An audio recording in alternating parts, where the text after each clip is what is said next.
Okay, this little video is for you if you suffer from a tight back, and I'm talking more like your upper back, like from your shoulders all the way down to the tip of your scapula, or on the inside, like you know what I mean, like this region right here. If that's stiff and tight and even painful, then this is for you. I'm just going to show you some, like, because I myself suffer from it on my left side, so that is quite common that you have it, the tightness on one side. So if that's the case, I want you to try those exercises on both sides. But if you feel like it doesn't do anything on one side, but it does a lot for you on the other side, then you can just, just after a little bit of practice, do it wherever you need it exactly, okay? So, yes, I'll show you, I have one of these massage balls. You can also use like a tennis ball, or I don't know, steal a ball from your kids or your dog. So it depends on how tight and painful your back is. The bigger and softer the tool is, the easier it is on your back. And then the smaller, like if you say would use a golf ball, for example, that would be quite a tough tool. So you can progress, you can start with something soft and big and then progress to something smaller and denser, okay? But you just have to kind of play around with that to find whatever fits for you. So I'm gonna take this tool, right? And I'm going to show you on this side, because I personally have tightness on my left side. So, but as I said, you can just take this however you need it. So I'm going to take this ball, right? And I'm show you.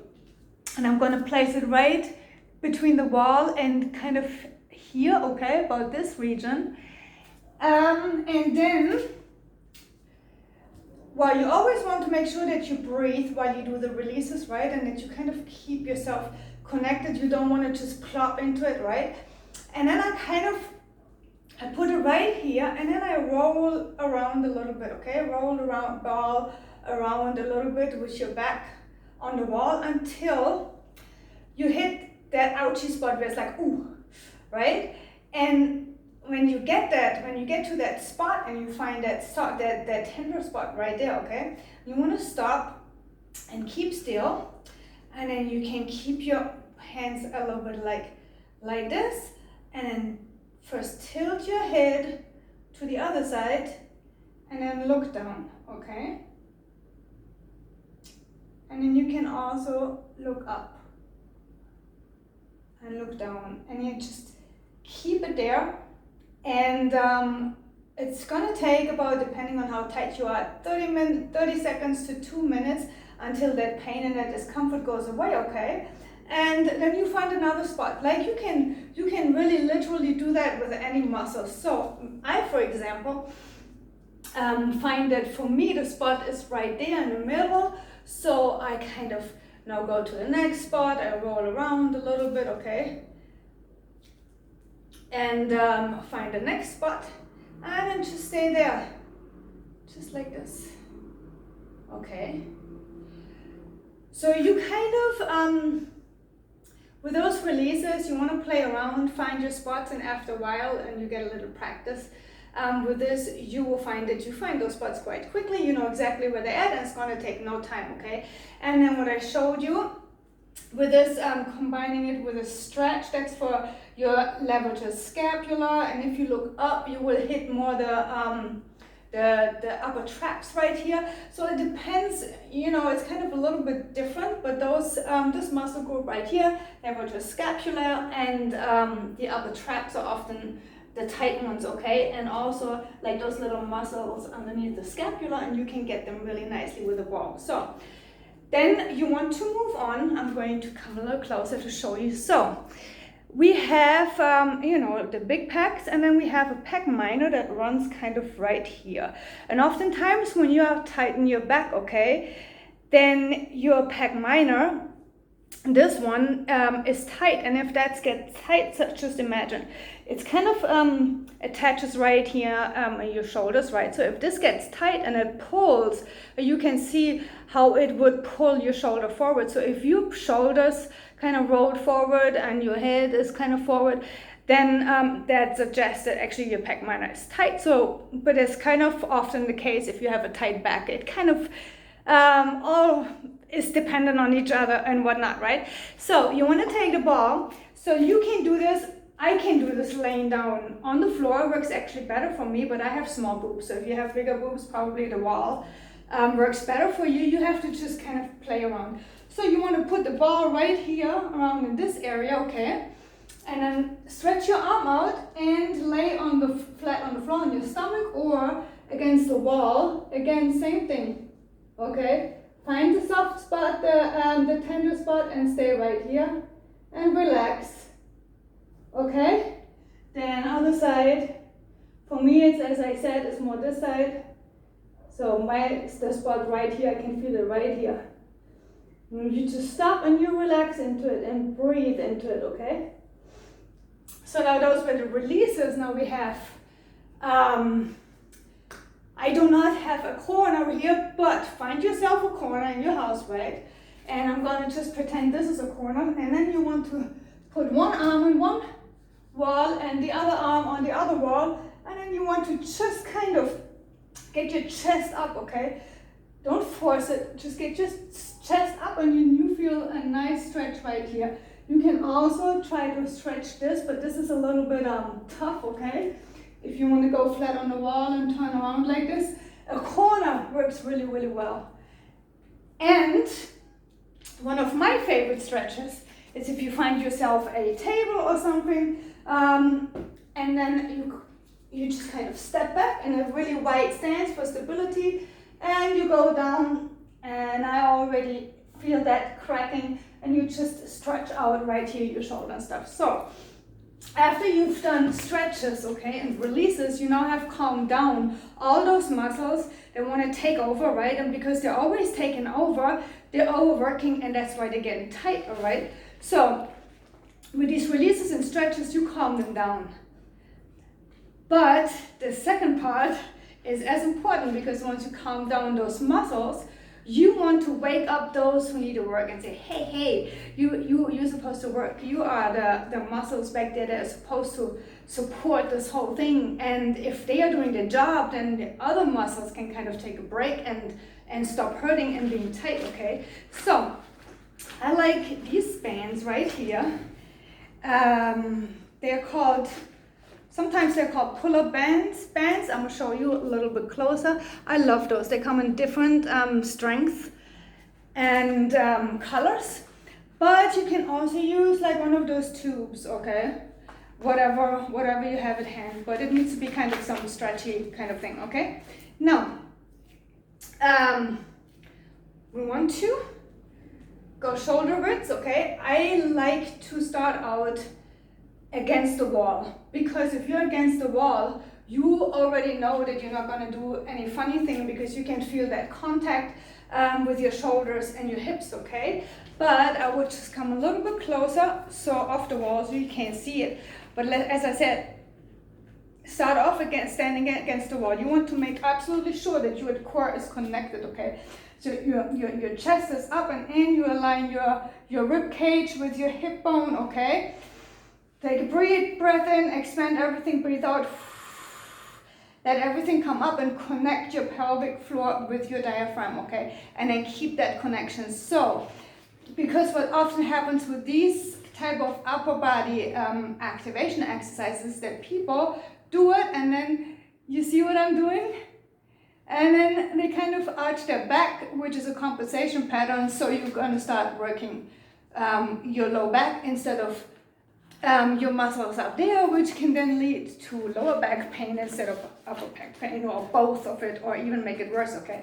So that is just for starters. I know those activation exercises are kind of easy. They don't require a lot of sweat and strength, but you have to be very, very precise, because if you're not, then there's no point, okay? You trying to wake a muscle up, and so you have to get everyone else out of the equation. So what you want to do is get your elbows into your sides, a little bit more to the front, so not like this, not to the back.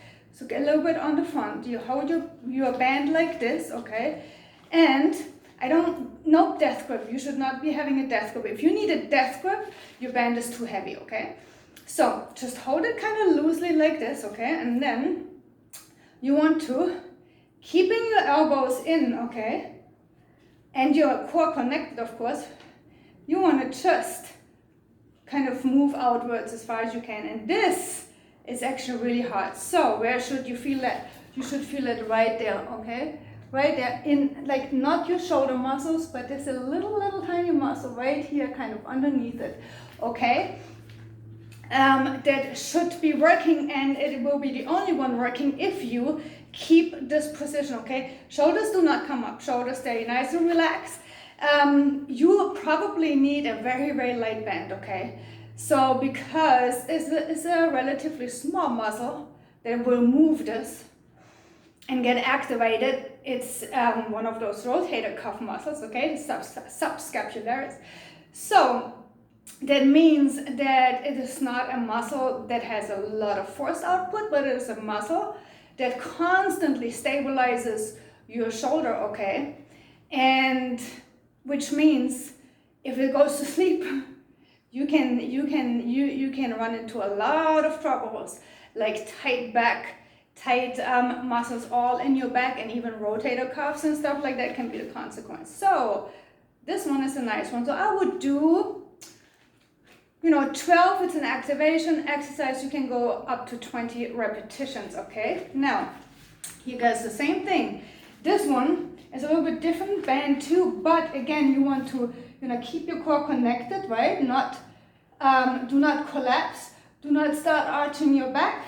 You can also start out staying at a wall. Now, this one is, again, very important that you do not have a death grip on your band. If you need a death grip, this is not your arms, that's your back working, okay? If you're having a death grip on your band, it might be too heavy.